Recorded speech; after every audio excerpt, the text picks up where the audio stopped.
दोस्तों नमस्कार, ये है मार्गदर्शन फॉर सिविल सर्विसेज। मैं अनुराग चौधरी। दोस्तों जीएस दृष्टि विश्व के भूगोल के अंतर्गत आज की वीडियो में आप पढ़ेंगे सभी परीक्षाओं के लिए उपयोगी और महत्वपूर्ण वर्ल्ड ज्योग्राफी के महत्वपूर्ण प्रश्नों का संकलन।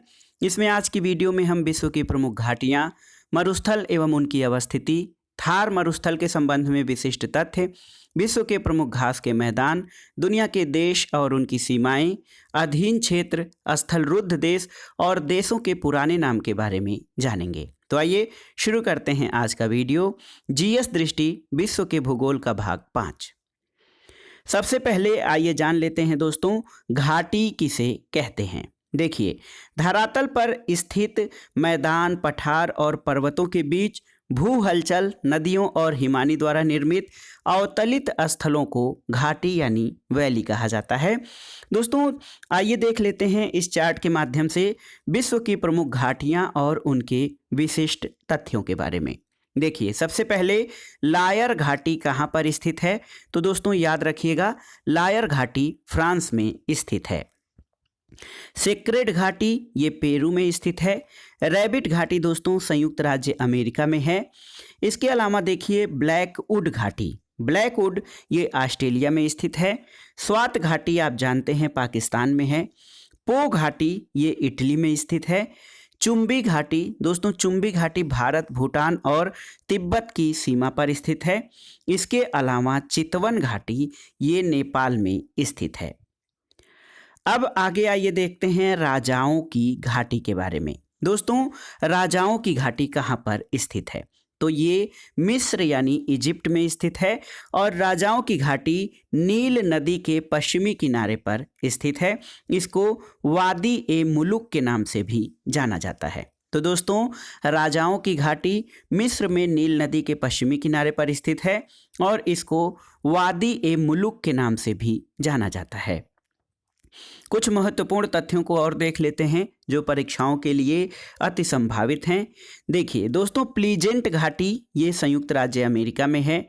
सिलिकॉन वैली या सिलिकॉन घाटी कैलिफोर्निया संयुक्त राज्य अमेरिका में है। एब्रो घाटी स्पेन में है। पंजशीर घाटी काबुल के उत्तर में अफगानिस्तान में है और टेलर वैली ये अंटार्कटिका में स्थित है। घाटियों के बाद आइए देखते हैं शुष्क प्रदेश और मरुस्थल से संबंधित महत्वपूर्ण तथ्यों को। देखिए दोस्तों, मरुस्थल या डेजर्ट किसे कहा जाता है, तो मरुस्थल पृथ्वी के स्थल के भाग के शुष्क और अर्धशुष्क भाग हैं। ये मुख्यतः उपोष्ण उच्च दाब के क्षेत्रों में पाए जाते हैं और ऐसा क्षेत्र जहां औसत वार्षिक वर्षा 25 सेंटीमीटर से भी कम होती है उसे मरुस्थल की श्रेणी में रखा जाता है। आइए देख लेते हैं दुनिया के प्रमुख मरुस्थलों के बारे में, इनका विभाजन किस प्रकार से किया जाता है। तो एक तो दोस्तों उष्णकटिबंधीय मरुस्थल होते हैं और दूसरे शीतोष्ण कटिबंधीय मरुस्थल होते हैं। उष्णकटिबंधीय मरुस्थल दोस्तों ये प्रायः महाद्वीपों के पश्चिम में 15 से 30 डिग्री उत्तर में उत्तरी अक्षांश और दक्षिण में 15 से 30 डिग्री दक्षिणी अक्षांशों के मध्य स्थित व्यापारिक पवन पेटी में पाए जाते हैं। तो उष्णकटिबंधीय मरुस्थल महाद्वीपों के पश्चिमी भाग में 15 डिग्री से 30 डिग्री उत्तर में उत्तरी अक्षांश और दक्षिण में 15 से 30 डिग्री दक्षिणी अक्षांश के मध्य स्थित होते हैं। और शीतोष्ण कटिबंधीय मरुस्थल जो हैं ये 30 डिग्री से 60 डिग्री उत्तरी और दक्षिणी अक्षांशों के मध्य शीतोष्ण कटिबंधीय मरुस्थल पाए जाते हैं।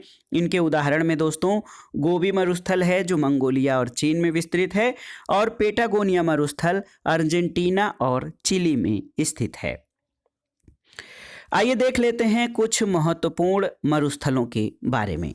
देखिए दोस्तों, सबसे बड़ा दुनिया का सबसे बड़ा मरुस्थल है सहारा मरुस्थल और ये दुनिया का सबसे बड़ा नॉन पोलर यानी ध्रुवों से इतर यानी दुनिया का सबसे बड़ा इतर ध्रुवीय मरुस्थल है सहारा मरुस्थल और इसकी अवस्थिति जो है उत्तरी अफ्रीका में स्थित है और ये लगभग 3.6 मिलियन वर्ग मील क्षेत्रफल पर विस्तृत है। और दोस्तों सहारा मरुस्थल का विस्तार जो है किन देशों में पाया जाता है, देखिए अल्जीरिया, चाड, मिस्र, लीबिया, माली, Mauritania, Morocco, niger, Sudan, Tunisia और पश्चिमी सहारा इन देशों में दुनिया के सबसे बड़े सहारा मरुस्थल का विस्तार पाया जाता है। अगला है दोस्तों आटाकामा मरुस्थल। ये दुनिया का सबसे शुष्क मरुस्थल है दोस्तों। आटाकामा मरुस्थल विश्व का सबसे शुष्क मरुस्थल है और ये दक्षिण अमेरिका के पेरू और चिली देशों में विस्तृत है और यहाँ पर सोडियम नाइट्रेट और तांबा के प्रमुख खनिज भंडार पाए जाते हैं। तो आटाकामा मरुस्थल दुनिया का सबसे शुष्क मरुस्थल है जो दक्षिण अमेरिका में पेरू और चिली में विस्तृत है। सोडियम नाइट्रेट और तांबा के विस्तृत भंडार आटाकामा मरुस्थल में पाए जाते हैं। दोस्तों थार मरुस्थल जो है इसके बारे में कुछ विशिष्ट तथ्यों को पढ़ लेते हैं। देखिए थार मरुस्थल का अन्य नाम ग्रेट इंडियन डेजर्ट है, यानी महान भारतीय मरुस्थल थार मरुस्थल को कहा जाता है। इसका विस्तार पश्चिमी भारत और दक्षिण पूर्वी पाकिस्तान में पाया जाता है और इसकी विशेषताएं क्या हैं दोस्तों? दुनिया के सर्वाधिक जनसंख्या वाला मरुस्थल है थार मरुस्थल, सर्वाधिक जनघनत्व वाला मरुस्थल है और दक्षिण एशिया का सबसे बड़ा मरुस्थल है। तो थार मरुस्थल दुनिया का सबसे अधिक जनसंख्या वाला, सबसे अधिक जनघनत्व वाला और दक्षिण एशिया का सबसे बड़ा मरुस्थल है थार, जिसको कि ग्रेट इंडियन डेजर्ट के नाम से जाना जाता है। मरुस्थल के बाद आइए घास मैदानों के बारे में जानते हैं। दोस्तों देखिए घास मैदान क्या होते हैं? तो घास के मैदान भूमध्य रेखीय क्षेत्र से लेकर ध्रुवीय क्षेत्रों तक पाए जाते हैं और भूमध्य रेखा से ध्रुवों की ओर जाने में घास की प्रकृति में अंतर पाया जाता है। इनका विभाजन दोस्तों घास के मैदान जो है इनका विभाजन दो तरह से किया जाता है। एक देखिए वे घास के मैदान भूमध्य रेखीय प्रदेश के उत्तर और दक्षिण में लगभग 10 डिग्री से 25 डिग्री अक्षांशों के बीच पाए जाते हैं, जिनको उष्णकटिबंधीय घास के मैदान कहा जाता है। और जो घास के मैदान लगभग 30 डिग्री से 45 डिग्री अक्षांशों के मध्यवर्ती भाग में पाए जाते हैं उनको शीतोष्णकटिबंधीय घास के मैदान कहते हैं। तो देखिए घास के मैदान उष्णकटिबंधीय घास के मैदान और शीतोष्णकटिबंधीय घास के मैदान दो भागों में इनका विभाजन किया जाता है। यहाँ पर देखिए इस चित्र के माध्यम से दोस्तों विश्व में प्रमुख घास के मैदानों को दर्शाया गया है। टुंड्रा वनस्पतियाँ दोस्तों टुंड्रा वनस्पतियाँ अत्यंत उच्च अक्षांशों पर पाई जाती हैं। देखिए ये अत्यंत उच्च अक्षांश हैं जहाँ पर हमेशा बर्फ जमी रहती है। इसके अलावा प्रेयरी, तो प्रेयरी आप याद रखिएगा उत्तरी अमेरिका में पाए जाते हैं। लानोज घास के मैदान ये वेनेजुएला में पाए जाते हैं। सिल्वास दोस्तों ये अमेजन बेसिन में पाए जाते हैं, अमेजन बेसिन में सिल्वास। पंपास जो हैं ये अर्जेंटीना और उरुग्वे, देखिए अर्जेंटीना और उरुग्वे में पंपास घास के मैदान पाए जाते हैं। सवाना, तो दोस्तों सवाना जो है ये देखिए पूर्वी अफ्रीका के केन्या और तंजानिया में सवाना का विस्तार है। वेल्ड ये साउथ अफ्रीका में ये घास के मैदान पाए जाते हैं। पुष्टाज, दोस्तों पुष्टाज का विस्तार हंगरी देश में है। मंचूरिया का विस्तार दोस्तों ये चीन के क्षेत्रों में पाया जाता है। इसके अलावा डाउन्स जो हैं ये घास के मैदान ऑस्ट्रेलिया में पाए जाते हैं। स्टेपी घास के मैदान पश्चिमी रूस और यूरेशिया के हिस्सों में पाए जाते हैं। तो ये विश्व के प्रमुख घास के मैदान का जो है चित्रात्मक प्रस्तुति रही। यहाँ पर आइए देखते हैं घास के मैदान, महाद्वीप, देश और क्षेत्र। ये जो प्रश्न हैं इनको देख लेते हैं। लानोज दक्षिण अमेरिका में पाए जाते हैं। स्टेपीज घास के मैदान ये पश्चिम रूस और यूरेशिया में। प्रेयरीज उत्तरी अमेरिका में। वेल्ड आप जानते हैं दक्षिण अफ्रीका में। कैंपास दक्षिण पूर्व ब्राज़ील में और पंपास अर्जेंटीना, ब्राज़ील और उरुग्वे में पाए जाते हैं पंपास। इसके अलावा सिल्वास घास के मैदान जो सिल्वास हैं ये अमेजन बेसिन में पाए जाते हैं। अब आइए देखते हैं दोस्तों कुछ महत्वपूर्ण तथ्य। ऑस्ट्रेलिया में पाया जाने वाला शीतोष्ण कटिबंधीय घास मैदान, इसको डाउन्स कहा जाता है। सवाना घास के मैदान मुख्यतः कहाँ पाए जाते हैं दोस्तों? सवाना मुख्यतः पूर्वी अफ्रीका में पाए जाते हैं। देखिए प्रेयरीज, पंपाज, वेल्ड, स्टेपीज और डाउन्स घास के मैदान किसके उदाहरण हैं? तो दोस्तों याद रखिएगा प्रेयरी, पंपास, वेल्ड, स्टेपीज और डाउन्स ये शीतोष्ण कटिबंधीय घास के मैदानों के उदाहरण हैं। इसके अलावा देखिए ओरोनिको बेसिन वेनेजुएला और कोलंबिया, ब्राजील, बेलीज और होंडुरास के अतिरिक्त भारत के दक्षिणी भागों में पाए जाने वाले घास के मैदान क्या कहलाते हैं? तो ये सवाना घास के मैदान हैं, जो कि मुख्य रूप से सवाना जो है दोस्तों, देखिए ये ओरिनिको बेसिन, वेनेजुएला और कोलंबिया, ब्राजील, बेलीज और होंडुरास के अलावा भारत में दक्षिणी भाग में पाए जाते हैं। अगला है उत्तरी गोलार्ध में स्थलीय विस्तार अधिक होने के कारण वह मैदान जिसका विस्तार कहीं कहीं 50 डिग्री उत्तरी अक्षांश तक भी पाया जाता है, तो ये है शीतोष्ण कटिबंधी घास के मैदान। अब आगे आइए देखते हैं दोस्तों विश्व के देश और उनकी सीमाएं। यहाँ से कई सारे प्रश्न बनते हैं दोस्तों, इसके बारे में जानना बहुत जरूरी है। देखिए, हार्न ऑफ अफ्रीका सोमाली प्रायद्वीप में कौन कौन से देश शामिल हैं? एक प्रश्न पूछा जाता है कि हार्न ऑफ अफ्रीका यानी अफ्रीका की सींग में कौन कौन से देश शामिल हैं? तो देखिए, सोमालिया, जिबूती, इथोपिया और इरिट्रिया। सोमालिया, जिबूती, देखिए सोमालिया, जिबूती, इथोपिया और इरिट्रिया दोस्तों, ये 4 देश हार्न ऑफ अफ्रीका के जो है ये हिस्से में शामिल हैं।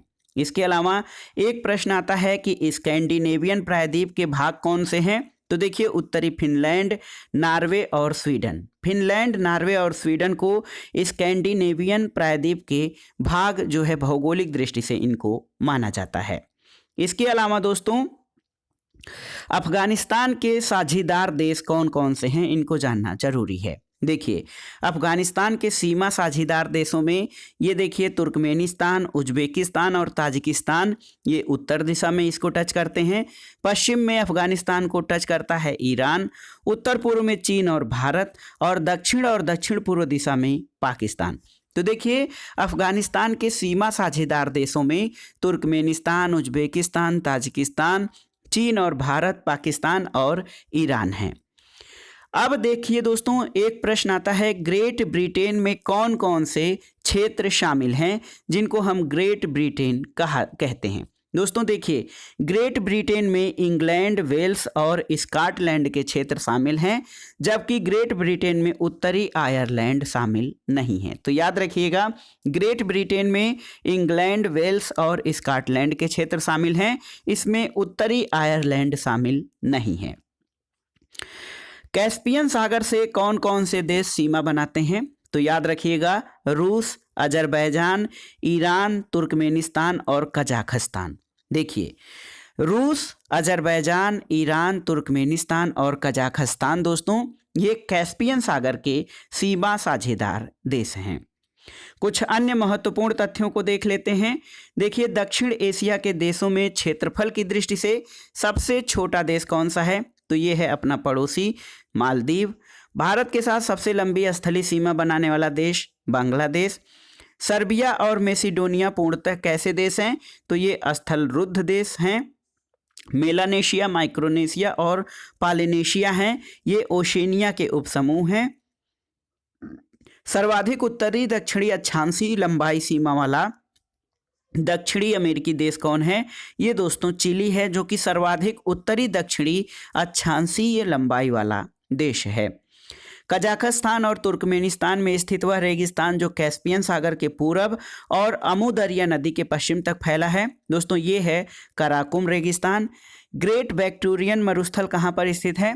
तो देखिए, ग्रेट विक्टोरियन मरुस्थल पश्चिमी ऑस्ट्रेलिया और दक्षिणी ऑस्ट्रेलिया में विस्तृत है। दस्त ए कबीर दोस्तों, दस्त ए कबीर मरुस्थल ये ईरान में स्थित है। उज्बेकिस्तान, तुर्कमेनिस्तान और कजाकिस्तान में स्थित क्या है? तो ये किजीलकुम मरुस्थल। देखिए, याद रखिए दोस्तों, किजीलकुम मरुस्थल उज्बेकिस्तान, तुर्कमेनिस्तान और कजाकिस्तान में स्थित है। और तकला मकान दोस्तों, तकला मकान ये चीन के झिंजियांग यूबर प्रांत में स्थित मरुस्थल है। आइए देखते हैं दुनिया के कुछ अधीन क्षेत्र और इनके बारे में विशिष्ट तथ्यों को। देखिए दोस्तों, ग्रीनलैंड जो है, इसके बारे में विशिष्ट तथ्य ये हैं कि ग्रीनलैंड की खोज एरिक द रेड के द्वारा की गई थी और 1380 ईस्वी में इस पर डेनमार्क का अधिकार हो गया। और दोस्तों वैश्विक स्थिति के संदर्भ में ग्रीनलैंड दुनिया का सबसे बड़ा द्वीप है और विशिष्ट तथ्य ये है कि ग्रीनलैंड राजनीतिक रूप से यूरोपीय महाद्वीप का भाग है, जबकि भौगोलिक रूप से उत्तरी अमेरिका महाद्वीप का भाग है। और ग्रीनलैंड दोस्तों इसका 85% हिस्सा बर्फ से आच्छादित है और आइसलैंड के निकट ये उत्तरी अटलांटिक महासागर के पास स्थित है ग्रीनलैंड द्वीप, और ये दुनिया का सबसे बड़ा द्वीप है। राजनीतिक रूप से इस पर डेनमार्क का अधिकार है और भौगोलिक रूप से ये उत्तरी अमेरिका महाद्वीप के भाग के रूप में अवस्थित है। कुछ प्रमुख द्वीप और उनके स्वामित्व के बारे में जान लेते हैं। एलुशियन द्वीप, दोस्तों एलुशियन द्वीप पर संयुक्त राज्य अमेरिका का अधिकार है। बियर द्वीप पर नॉर्वे का, फ्रेंच जोसेफ द्वीप पर दोस्तों रूस का अधिकार है और ओजोर्स द्वीप पर पुर्तगाल का अधिकार है। तो याद रखिएगा, एलुशियन द्वीप पर संयुक्त राज्य अमेरिका, बियर द्वीप पर नॉर्वे, फ्रेंच जोसेफ द्वीप पर रूस और आजोर्स द्वीप पर पुर्तगाल का अधिकार है। अधीन क्षेत्र किसे कहते हैं? तो दोस्तों जान लीजिए, अधीन या निर्भर क्षेत्र वह क्षेत्र होता है जिसके पास एक राष्ट्र के रूप में पूर्ण राजनीतिक स्वतंत्रता या संप्रभुता नहीं होती और इन्हें शासक राष्ट्र की मुख्य भूमि का हिस्सा भी नहीं माना जाता है। कुछ अन्य महत्वपूर्ण तथ्यों को देख लेते हैं। मेडेरिया द्वीप समूह क्षेत्र पर किसका अधिकार है? तो दोस्तों मेडेरिया द्वीप समूह पर पुर्तगाल का अधिकार है। कैरिबियन सागर के पूरब में स्थित मार्टिनिक द्वीप पर किसका अधिकार है? फ्रांस का। दक्षिणी अटलांटिक महासागर में स्थित फाकलैंड द्वीप है, ये ब्रिटिश अधिकृत क्षेत्र है जो कि दक्षिणी अटलांटिक महासागर में है, फिर भी इस पर ब्रिटिशों का अधिकार है। दक्षिणी अटलांटिक महासागर में स्थित बोवेट द्वीप किसके अधिकार में है? तो ये नॉर्वे के अधिकार में है। अफ्रीका के उत्तर पश्चिम में स्थित कैनरी द्वीप समूह किसमें है? तो ये स्पेन के अधिकार क्षेत्र में है। और हिंद महासागर में स्थित क्रिसमस द्वीप ऑस्ट्रेलिया के अधीन है। स्थलरुद्ध देश या लैंडलॉक्ड कंट्री क्या होती है? तो दोस्तों स्थलरुद्ध या लैंडलॉक्ड कंट्री ऐसे देशों को कहा जाता है जिनकी अंतर्राष्ट्रीय सीमाएं समुद्र से नहीं मिलती हैं। और विश्व के स्थलरुद्ध देशों की कुल संख्या कितनी है? 45। दोस्तों दुनिया में कुल 45 देश स्थलरुद्ध हैं जिनकी सीमाएं समुद्र से नहीं मिलती हैं। अगला प्रश्न है दोस्तों, वह महाद्वीप जिसमें कोई भी देश स्थलरुद्ध नहीं है, ये उत्तरी अमेरिका है। दक्षिण पूर्व एशिया में एकमात्र स्थलरुद्ध देश कौन सा है? तो ये लाओस है। एशिया महाद्वीप में स्थित सबसे बड़ा स्थलरुद्ध देश कौन सा है? ये कजाकिस्तान है। और दक्षिण अमेरिका महाद्वीप में स्थलरुद्ध देश जो हैं वो बोलीविया और पराग्वे हैं। आइए देखते हैं देशों के पुराने नाम और उनके वर्तमान नाम के बारे में। देखिए दोस्तों, जापान को पहले निप्पन कहा जाता था और इसे उगते हुए सूर्य का देश भी कहा जाता है। ईरान को पहले पर्शिया के नाम से जाना जाता था। लेसेथो को बसूतोलैंड, इथोपिया को एबिसिनिया और बोत्सवाना का पुराना नाम दोस्तों बेचुआना लैंड था। तो याद रखिए, बोत्सवाना दक्षिणी अफ्रीकी देश है जिसको पहले बेचुआना लैंड कहा जाता था। जाम्बिया को उत्तरी रोडेशिया और जिम्बाब्वे को दक्षिणी रोडेशिया कहा जाता था। मेडागास्कर का पुराना नाम मालागासी था और जावा का पुराना नाम सुवर्ण द्वीप था दोस्तों। इसके अलावा मलावी को पहले न्यासालैंड कहा जाता था। नीदरलैंड को हालैंड और बेलीज को ब्रिटिश होंडुरास कहा जाता था। कंबोडिया को प्राचीन समय में कंपूचिया कहते थे। जिम्बाब्वे को हमने बता दिया दक्षिणी रोडेशिया। कांगो लोकतांत्रिक गणराज्य यानी democratic Republic of Congo DRC को पहले जायरे के नाम से जाना जाता था और बांग्लादेश का नाम पूर्वी पाकिस्तान था। मलेशिया को मलाया और श्रीलंका को पहले सिलोन के नाम से जाना जाता था और म्यांमार का नाम दोस्तों पहले बर्मा था। तो ये था आज का वीडियो, GS दृष्टि विश्व के भूगोल का 5वां भाग, जिसमें आपने विभिन्न परीक्षाओं के सामान्य अध्ययन के भूगोल खंड के साथ साथ LT grade, TGT, PGT, GIC प्रवक्ता, गवर्नमेंट डिग्री कॉलेज और नेट JRF भूगोल के लिए महत्वपूर्ण प्रश्नों को देखा। ये प्रश्न आपके आगामी परीक्षाओं के लिए बहुत ही महत्वपूर्ण हैं, आप इनको तैयार कर लीजिएगा। दोस्तों वीडियो आपको कैसा लगा हमें कमेंट बॉक्स में ज़रूर बताइएगा। वीडियो को लाइक करें, शेयर करें और इस चैनल मार्गदर्शन फॉर सिविल सर्विसेज को सब्सक्राइब करें। वीडियो देखने के लिए धन्यवाद। नमस्कार।